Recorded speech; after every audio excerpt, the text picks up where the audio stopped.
Oi, Tot, di video kali ini gue pengen buat video lagi, tapi ya ada tapinya nih. Di situ murah, di situ ada tapinya. Iya nggak sih? Iya nggak sih? Hanya orang bego doang, hanya seller bego doang. Gue pernah lihat di Instagram jual iPhone 11 cuma 300 ribu. Nggak jelas sumpah. Kalau lu yang sebagai pembeli terus lu transfer 300 ribu, lu bego juga.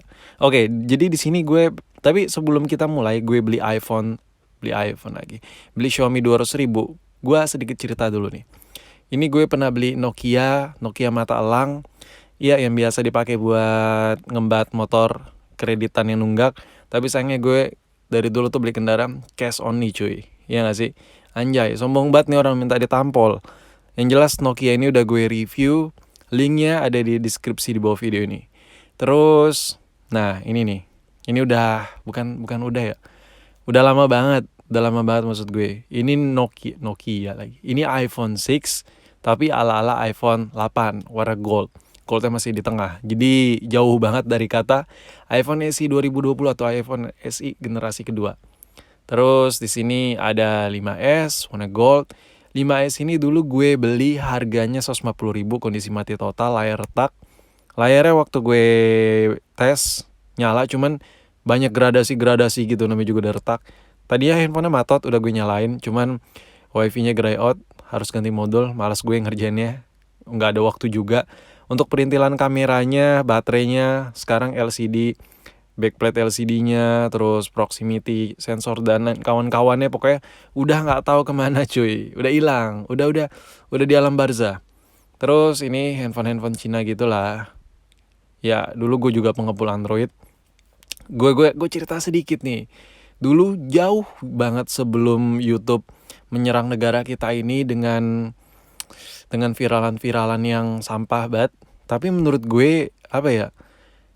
Ya indah banget sih dulu. Gue cerita nih. Dulu tuh gue sebelum nge-YouTube gue pengepul iPhone kan. iPhone rusak gue perbaikin terus gue jual, tapi ada garansi gitulah. Terus gue juga pernah sebelum iPhone ini lebih jadul lagi nih, baru lulus tuh, gue ngerakit Android, bukan ngerakit ya, kayak beli Android mati, tapi lebih sering ke layar retak itulah. Ini lu bisa lihat touchscreenan.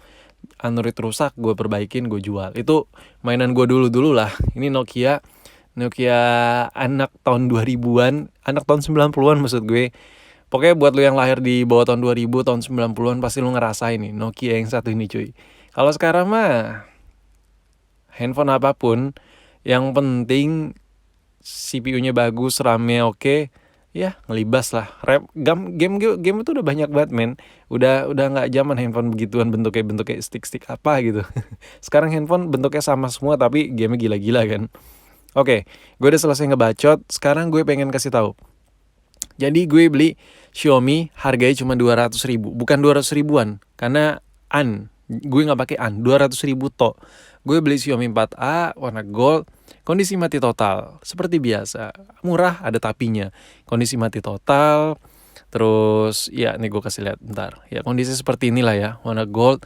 Kelengkapannya cuma batangan, cuman unitnya aja, gue nggak dikasih adaptor, kabel, kotak, dan kawan-kawan, pokoknya nggak ada, cuman HP tok aja.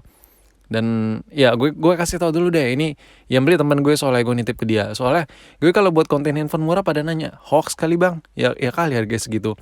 Ini gue kasih lihat ya. Ini iklannya di OLX 250 ribu tuh, lu lihat tuh.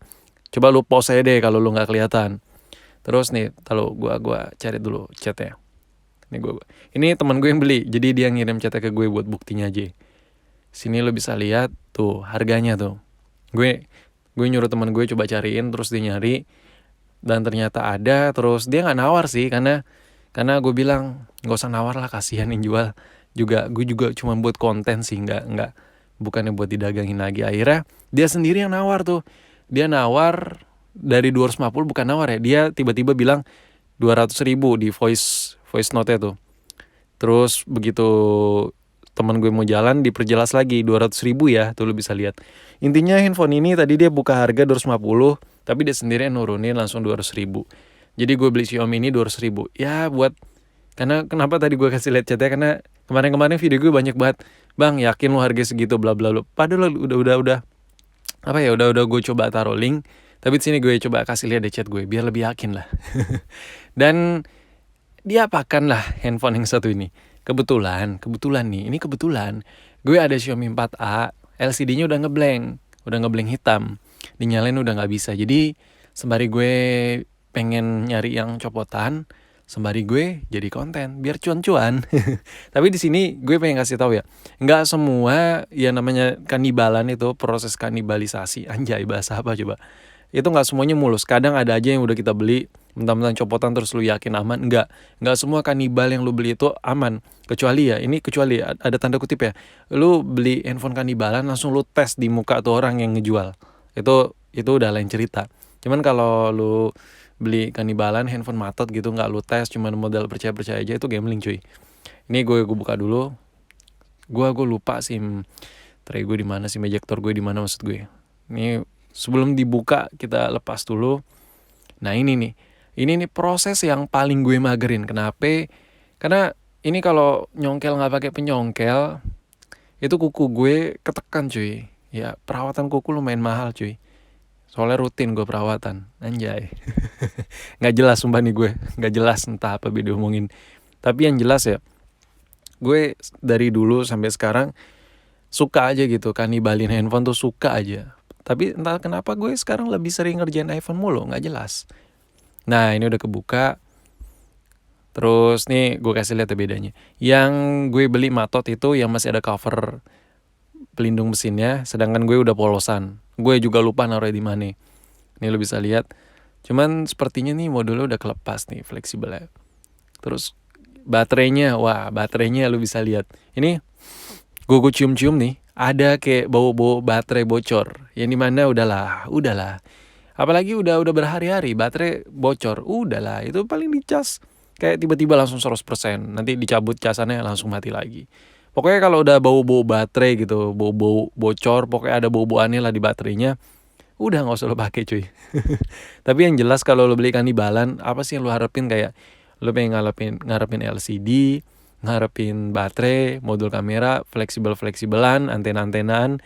Menurut gue worth it aja ketika yang emang lu spesifik harapin itu kayak di luar LCD ya. Karena kalau LCD itu gambling cuy. Tapi kalau kayak fleksibel itu dijamin aman biasanya. Yang penting lu tes aja, klik-klik gitu, volumenya oke, ya udah, it's okay. Terus ini gue coba buka dulu ya. Gue sambil sedikit cerita ya. Kalau lu beli handphone kanibalan, yang paling penting sih kalau emang penjualnya emang fair, lu ketemuan di tempat penjual ya. Kalau memang nggak sesuai sama deskripsi atau keterangan iklan, jadi lu bisa refund, bisa balikin.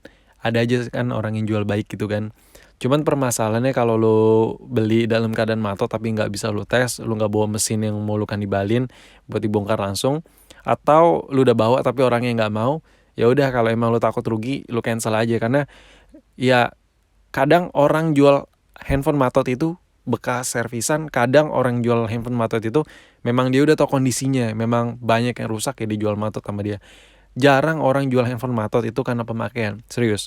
Pertama, handphone yang matot karena pemakaian, otomatis dia bawa ke tukang servis dulu lah ya, bawa ke tukang servis, mayoritas ya meskipun ada yang langsung dijual. Terus setelah dibawa ke tukang servis ternyata nggak bener, atau biaya servisnya mahal, di luar ekspektasi, atau mirip-mirip lah sama handphone harga bekas ya. Jadi mau nggak mau dijual dong sama dia.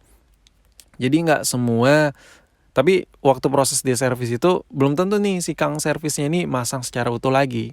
Yang dirugiin siapa? Yang dirugiin ya lu yang beli handphone matot itu. Jadi kalau emang lu beli handphone matot, emang paling the best itu ya lu tes di tempat, lu bongkar di tempat. Nah ini lu bisa lihat nih. Ini kalau buat baterai, ini handphone kanibalan yang gue beli, udahlah.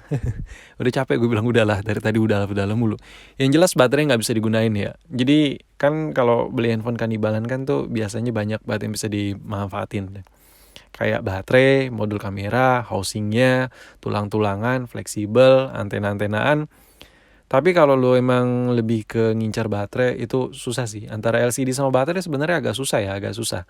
Tapi kalau emang lo dapat, berarti lo untung banget. Baterai copotan itu mahal, LCD copotan rare, tapi menurut gue buat ngedapetin kanibalan yang mulus seperti itu agak susah. Ini mesinnya udah gue lepas. Mesinnya kayak kelihatan kayak bekas bongkaran gimana gitu. Kelihatan sih, waktu gue buka udah kelihatan. Dari baterainya itu udah kelihatan berantakan, langsung ada bau-bauan baterai. Terus dari mesinnya juga kelihatan udah mengusam banget. Ngusamnya mungkin kalau buat lu tukang servis paham lah. Tapi yang jelas kalau emang lu masih pemula, masih bener-bener nggak tahu banget persoalan per IC-IC-an, selepas lu belikan imbalan buat lu jual lagi biar untung, gue cuma ngasih saran nih, lu coba COD-in langsung, terus lu tes langsung biar meminimalisir kerugian. Dan ini gue sedikit jelasin juga, ya namanya lu belikan imbalan otomatis, lu pasti ngarapin banget tuh kan yang namanya LCD original, LCD copotan atau apalah. Tipsnya gampang, lu cek dulu LCD-nya tuh fit ke frame-nya atau enggak, rapat ke frame-nya atau enggak, rapat ke tulangnya atau enggak. Lu cek aja tanpa lu bongkar dulu, lu cek gitu. Kayak kalau udah ada yang kayak miring-miring, kayak udah bekas-bekas lem, ya udah itu LCD-nya bisa dikatakan entah pernah ganti tulang atau LCD-nya udah pernah diganti. Ya pokoknya kalau udah bekas begituan, risiko LCD hidup tuh minim.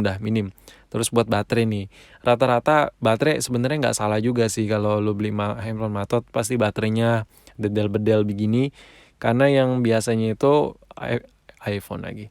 Handphone Matot itu otomatis banyak teknisi yang pengen ngebongkar baterainya, ngebuka baterai meskipun nggak seharusnya, nggak semua Android itu kalau mau dibenerin mesin harus buka baterai. Cuman gue nggak tahu ya histori handphone ini kayak gimana ya. Tapi yang jelas buat ngebuka baterai itu rata-rata handphone Android itu kan semua handphone lah yang baterai tanam itu dia pakai adhesive kan, pakai perekat. Nah perekatnya itu dia modelnya itu kayak model ditarik gitu, kayak elastis gitu. Nanti gue kasih lihat deh. Nah permasalahannya adalah handphone kan dipakai kan, panas, terus tiba-tiba dingin. Waktu lu tidur kan gak lu pakai kan, panas lagi. Nah yang dimana itu dia adhesive-nya, perekat baterainya tuh memuai. Memuainya itu dia bukan kayak melebar gitu, memanjang kayak besi kalau kepanasan, makin menyempit gitu kan. Bukan, tapi lebih ke memuainya itu dia kayak makin rapuh gitu. Jadi ketika adhesive itu ditarik, daya elastisnya itu udah berkurang. Yang dimana tuh putus, begitu ditarik putus. Nah kalau udah putus perekat baterainya, itu baterai udah susah dicongkel udah susah diambil, udah susah diangkat, mau nggak mau dicongkel-congkel gitu. Nah itulah penyebab baterai banyak bocor. Ini nih kayak gini nih tuh nih, jadi adhesive-nya elastis gitu. Nah dia tuh adhesive-nya tuh kalau udah tua, udah berumur banget handphonenya, dia gampang putus. Terlebih lagi apalagi tukang servisnya posisi nariknya salah.